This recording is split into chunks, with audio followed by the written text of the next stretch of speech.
In this lesson, we're going to take a look at the 5 dominant 7 chord shapes and put it to use in a cool bluesy little example.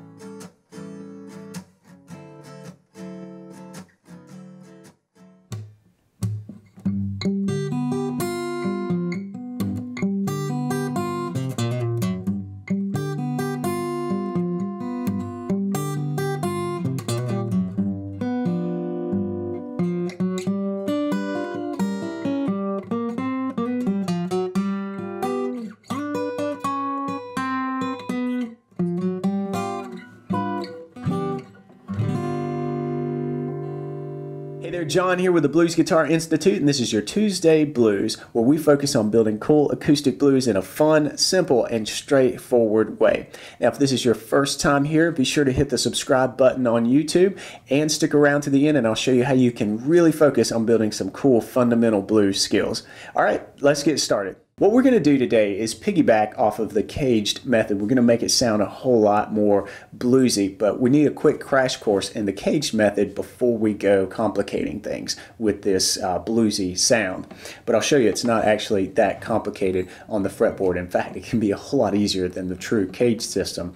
But what we're going to do is review the caged system real quick. So we've got a C shape, and that's the C in caged, and A shape is the A, the G, the E, and the D. So that spells out caged. And you really attach the shape of this chord rather than the chord itself. So while this is a C, I'm not thinking C so much as I'm thinking C shape. If we refinger this, we can move this up and down the fretboard. So we can go from C with this root note here up to, say, E. So this is an E chord played with a C shape. To me, this is one of the keys in my learning when it was a light bulb that went off for me when you think about an E chord being all over the fretboard. You know, so now there's one here. We know this one. You can take the A shape, move it up, and you've got one here. And, you know, there are so many different spots on the fretboard where you can get an E chord now once you commit to learning that caged system. So as I mentioned, what we're going to do today is take that caged system and make it work in a really bluesy way for us by taking these major chord shapes, C, A, G, E, and D, and turning them into dominant 7th versions of these shapes. So what I mean by that is we've got a C here. We can turn this into a C7, C dominant 7, but C7 for short, by playing the 7th of the C major scale, the flat 7th, which is here as this B flat, 3rd string, 3rd fret. So now we've got a very movable C7 shape. It's actually a whole lot easier than that C chord that I just showed you, the major version that you have to refinger. Then we can do the same thing with A. We've got an A chord here. We can make that a 7th by letting this 3rd string play open. But if you want to refinger that, now you've got a movable shape. So there's our C chord with the A7 shape. So this is a C7 rather, with the A7 shape. Let's keep going. We've got a G. We make that into a G7 by hitting this F note on the 1st string. And if we refinger that a bit, and you really have to think a little bit differently about this one, you've got a G shape here that we can move up. And this one's an easy one to let the root sort of get lost, but your root is really here on the 3rd string. So if we move this up and we put this here, there's our C note. We've got a C7 here. Hear how that sounds super bluesy? It's because of that dominant 7th note right here. So there's our root and our dominant 7th. Very bluesy sound. So that's the G shape. Then we can move to the E shape. You can get there by putting down your little finger on this note, or by picking up and letting this D ring. Of course, if we refinger that, we we've now got a chord that we can move down the fretboard, a chord shape. So this is the E7 shape. Let's move it up and let's find our C. So if we hit that C note as our root, now we've got a C7. And the next thing is the D chord. D here, make that into a D7. Refinger that so we can move it. And let's find a C here. So the root note is going to be on this 4th string. So we can move all the way up here to the 10th fret. And then we've got our C7. Very cool. Definitely a very bluesy sounding chord. All right, so a quick review before we get into today's example piece where we really run these shapes through the paces. We've got our C shape, make that a C7. We've got our A shape, make that an A7, and we can move it up, sticking with C, so we've got C7 here, and then G. Gonna have to refinger that one big time, and remembering that our root is here. There's our C7. That was a G shape, so now we move into the E shape. Refinger, come up here. And there's our C7, and then D. Refingered this way is a D7. Move all the way up here, and let's play the C7 shape. Now we're going to really stretch things because we're not going to use our example piece in C here. I really want you to see that these shapes are in fact movable and really thinking about the shape. So what we're going to do is reinforce that idea by playing these shapes through a little piece in G. So we're going to hit this G7 and move it through all 5 of those chord shapes. So if we're moving this stuff into G, we're going to have our G shape here. That's actually a pretty easy way to play this this G7 is this way. It can be a little bit tricky to finger your G this way if you're used to doing it this way. But if you get used to fingering where you're leading off with your ring finger on the 6th string as that root, I highly recommend you do, then converting this G shape to this G7 is not too difficult. So then we can move, if that's a G, if we move through our acronym, after G comes E, so we can hang out right here on this G bar chord shape, and then D. So where's our D7 shape going to be? We start here, and our root is on the 4th string, so we go D, we can move up to E, F, and then here's our G. So hopefully you can see why it really helps to know your note names now. Because it can be very difficult and time consuming to find that G if you don't know that this is a G. But there's our G7 played with the D7 shape.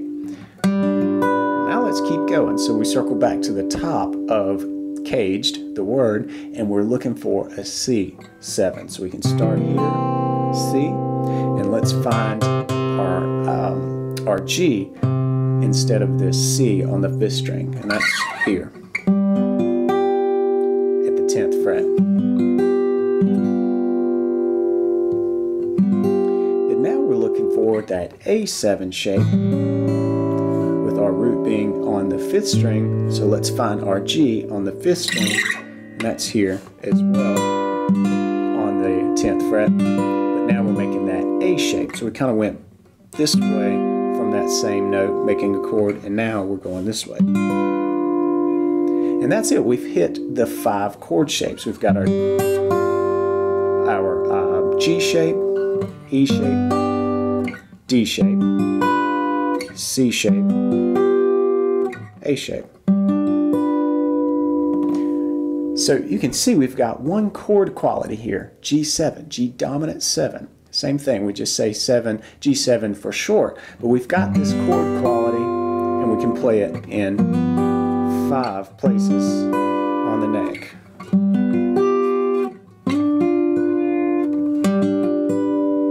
Which which is a very handy way to think about the fretboard. Let's put this to use by taking a look at today's example. All right, we're going to do a little country blues picking here, and we're going to start off in this big G7 position, and we're going to add a lot more color notes. These aren't just going to be strumming chords here. We're going to do some picking and really outline the chords. So what we're going to do to start with is play off of this G on the first string.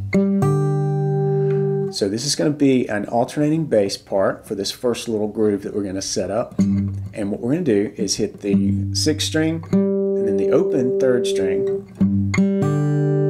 and then pinch when you come down on the 4th string with your thumb for the bass. Pinch that with the 1st string. Then hit the open 2nd string. Then back to, that's a real quick triplet, back to the 1st string. Then we're going to pinch the outer 2 strings, but you're going to move down to that F note to get that G7 sound happening.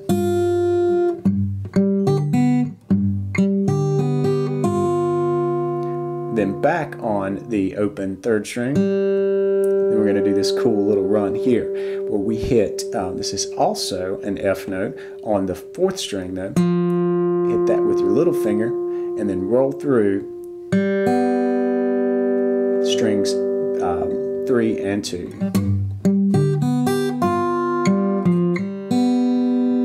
Let's do that pretty slowly.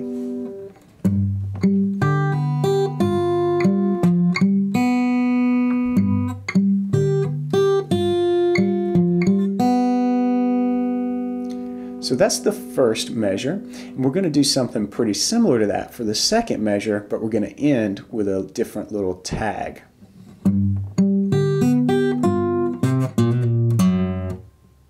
And that's it. So what we're doing there is instead of doing this little thing, we're going to flatten this ring finger on the 5th string. So we're going to hit that C note and do this little hammer-on pull-off on the 5th string from the 1st fret to the 2nd.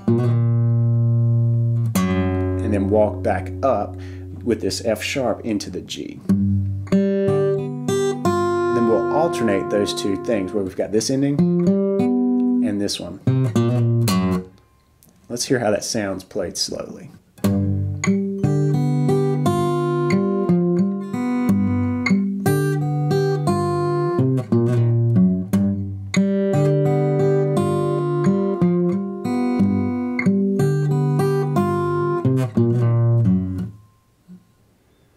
Now what we're going to do is move into our second G7 chord shape. So this shape is going to be from this E7 chord shape here. Remember, we got that from here, move it up into G. But we're going to play that a little bit differently just to make this a really comfortable chord given where we came from. So we're leaving this lick. I recommend either walking up with whichever finger, that really doesn't matter, but I recommend hitting the chord here with your thumb. If you can hook your thumb over to the 6th string, it's a very cool way to play this E7 chord shape up and down the fretboard. And you make sort of this little D shape here just on strings 4, 3, and 2, and paired with that bass, it really sounds great. It's a great way to get a clean sounding E shape 7th chord. But here, we're in G. Remember, we walked into it, and then we're going to fall into this chord. So we hit the bass by itself, then hit the 3rd string, and then pinch strings 4 and 2.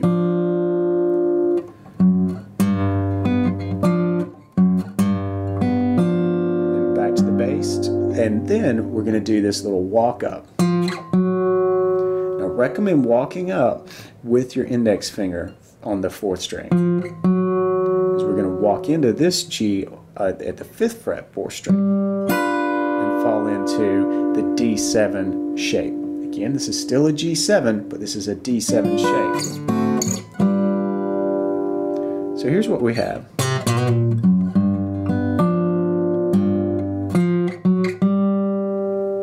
get ready. Once you hit that, put this D7 shape down, and then you're going to pluck on the and of 1. So this is 1. The and of 1 is the 3rd string at the 7th fret. Then we're going to do a couple of triplet moves. So that's a pinch on the 4th and the 1st, and then come down through the 2nd string, 3rd string. And then we're going to flatten this little part of the chord just to make another cool bluesy move. So we're kind of out of the G7 sound, but we're utilizing this shape to make some cool blues happen. And we do that same picking where we just outer and then 2nd, 3rd. Okay? So now we're ready to move into our next chord shape. So we've got the G shape, we've got the E shape, kind of a modified version. Now we've got the D7 shape. So we're looking to start back around at caged, and we're looking for the C shape. So let's find that before we work through the licks. That's going to be here, as we said before. So this is the C7 shape moved up into G. So now how do we get there? This is where we throw a cool little lick into the mix.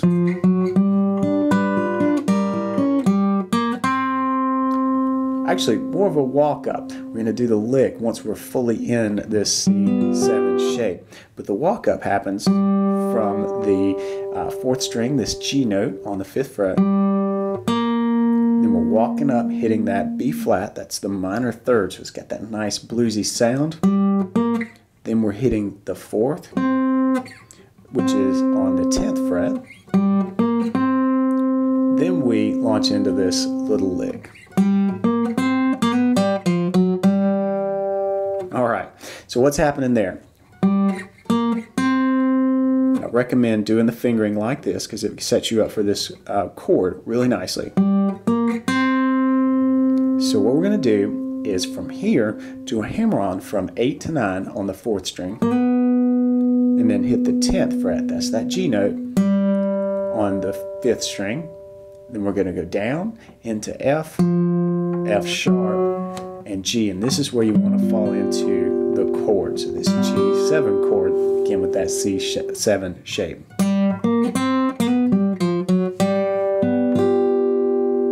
That's where we're going.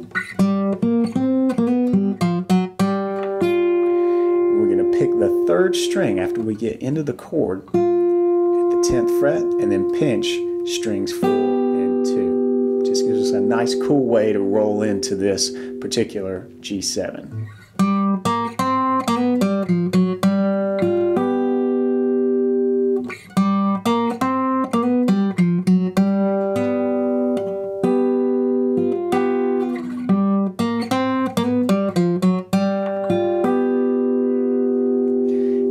Do something that really will sound a little bit like a turnaround, but we're really going to utilize this A7 shape. For G, that's here, starting out on the 10th fret. We're not going to play this 5th string, but what we are going to do is utilize this shape to do this little turnaround move, this sound.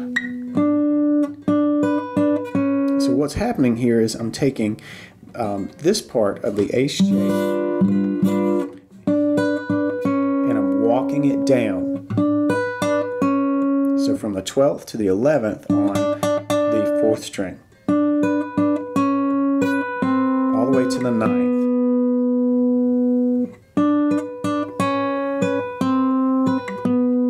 And here we're going to get back into our C7 shape.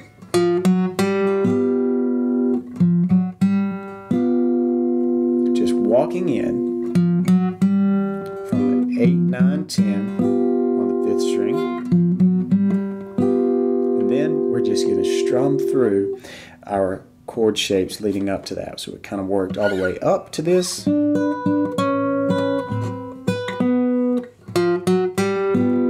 we're going to hit this D shape, then our E shape. Let's do the full chord, and then our G shape. All right, so let's play through that rather slowly.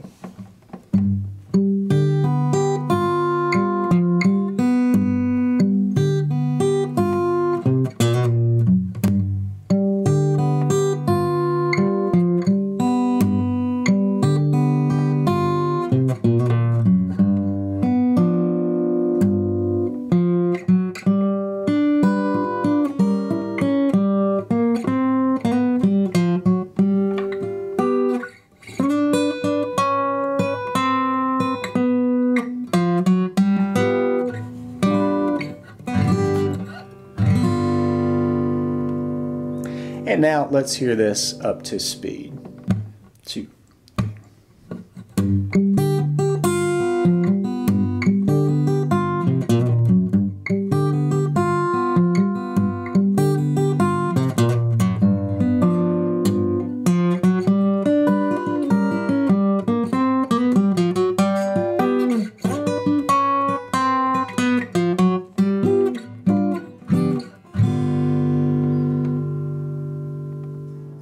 Let's recap what we just went over. We took the caged system and we attached a chord shape to each of those letter names, C, A, G, E, and D. But then we learned how to alter the major chord sounds and make them into dominant 7th or 7th chord shapes for short.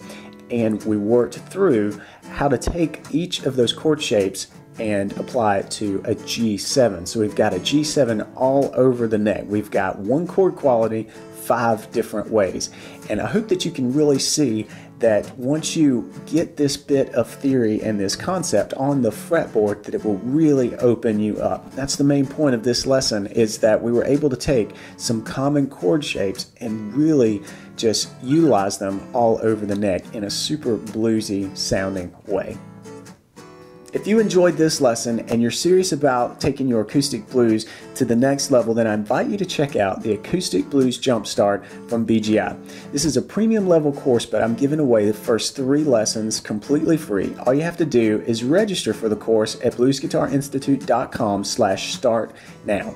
So grab those 3 free lessons and start sharpening your acoustic blues skills, and I'll see you right here next week for another Tuesday Blues. Until next time, be sure to practice smart and play on.